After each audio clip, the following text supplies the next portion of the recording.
I was in bed, asleep, at 7 a.m. I heard a loud bang. I thought nothing of it because of the large cat tree I have downstairs.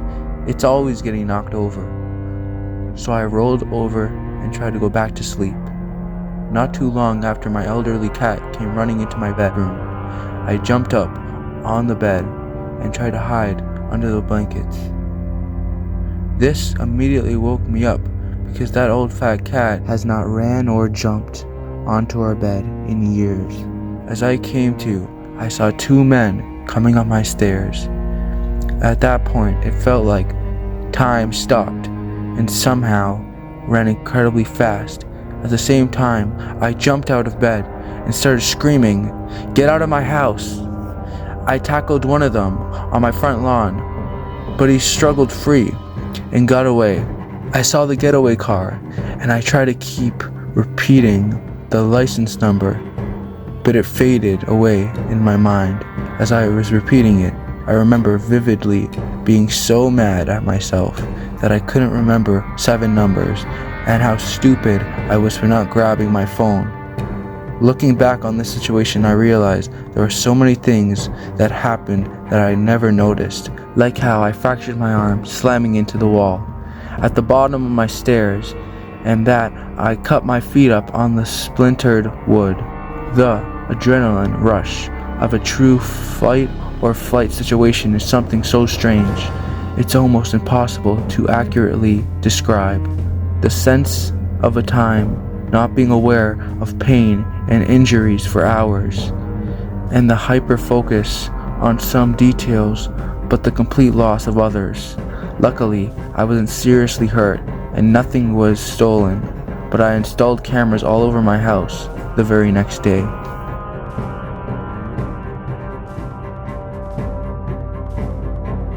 I was in bed and I heard something outside.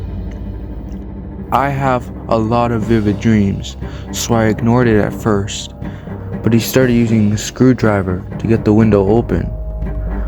My bed is right next to the window. After realizing that this was really happening, remember I woke up to this, I got up quietly and found my phone. I'm a small woman, so I didn't want him to see me.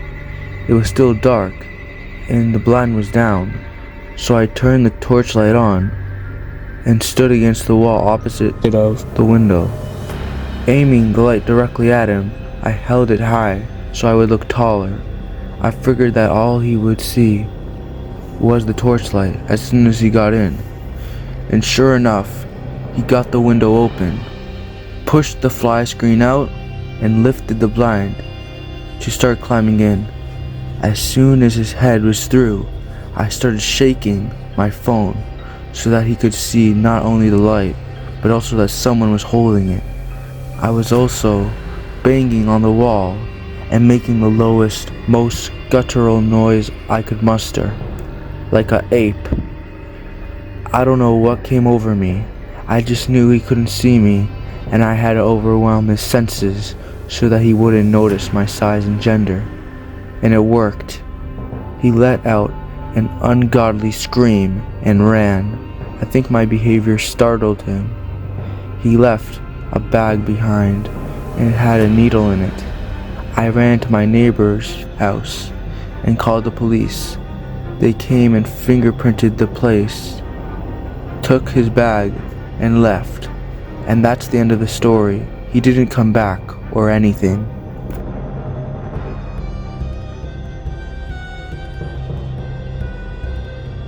I was 12 years old and hanging out with my dad, watching a movie around 1 a.m.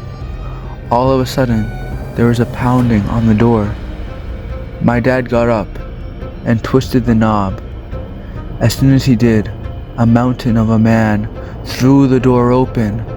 My dad is pretty big himself, but got knocked to the floor, grabbing the guy's shirt on the way down. They started wrestling and fist fighting in the entrance of our doorway. I'm standing at the top of the steps looking down and watching all of this in slow motion. My dad started screaming to get his shotgun out of his closet. I ran upstairs, grabbed the shotgun, ran back to the top of the steps, and pumped round into the chamber. Immediately after hearing the sound, the guy tries to run away, but my dad holds him down on the ground. At the time, my neighbors had heard the yelling and scruffle and ran over. They called the police, while my dad is holding this guy against the ground and me, a 12-year-old kid, aiming a shotgun at the back of this dude's head. The police end up coming with their guns drawn, and I put the shotgun on the sidewalk. The guy ends up getting arrested and supposedly had just gotten out of jail for a strong-arm robbery and battery. I can't even imagine what would have happened if I had been alone, considering my dad has worked third shift my entire life, but just happened on one of his nights off. My dad was literally a superhero to me after that day.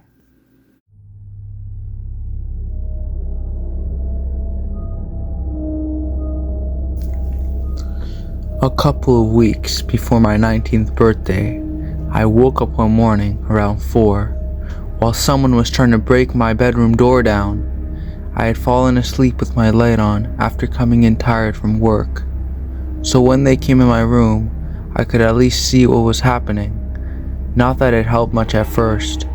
There were two guys, and one of them immediately attacked me with a hammer, so I told them to just take whatever they wanted. The other guy started to load all my electronics into a backpack. Meanwhile, my mother down the hall had woken up from the commotion and started shouting to find out what was going on, staying in her room at least. Next moment, they both ran out of my room and shut the door on the way out, going to my mother's room. She managed to hold the door closed on them for a few seconds, giving me time to open the safe in my cupboard with a 6-digit key code that I amazingly input correctly the first time, and remove my pistol. I checked for a round in the chamber and went to open the door to make my way to my mother's room. As I opened the door, one of the guys turned around and ran at me with a hammer. I fired 2 shots before he got to me and pushed me back into my room and onto my bed, where he held me down and tried to take my pistol, while the other guy started to cut my arm and head with what turned out to be one of my mother's own kitchen knives. My mother eventually joined the fray and managed to take the knife away from the guy cutting me. Meanwhile, I was just holding on to the pistol with everything I had in me, because I knew that if one of them got control of the firearm, my mother and I would be dead. My mother froze after she took the knife away, and the guy got up, grabbing my DVD player, and knocked my TV to the ground, and then hit me over the head with a DVD player. By this time, I had managed to sort of wrestle my gun hand-free and shouted to my mother to get out of the way so I could try to get off another shot.